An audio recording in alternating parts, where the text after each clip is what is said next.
Okay, good morning, good morning, good morning. May sibuyas daw pa. Topic natin ngayon is yung amaranth. Itong ating wild amaranth. Pero ngayon hindi na ito wild, kinocultivate na rin natin ito. So dalawa ito, yung ating native na may tinik at yung hybrid katulad nito, introduce, wala itong tinik. So napakasarap nito sa mga munggo, pwedeng igisa. And usually napakahirap ito ihanap. Propagation is through seeds. Itong mga buto na yan ay gagawin na yan na pananim. May mga maliliit yan na buto sa loob ng kanyang mga bulaklak. Ay makikita mo yan ganyan. Yan yung parang mga itim na yan. Yan ang pwede mong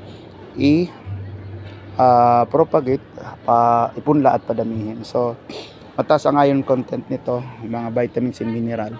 At alam mo naman ang mga green leafy, especially yung ating pong mga metal boss, yan ay good for iron.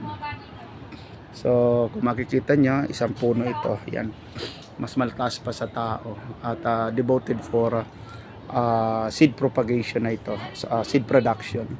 Yung kanyang mga bulaklak ay nagiging pollinators,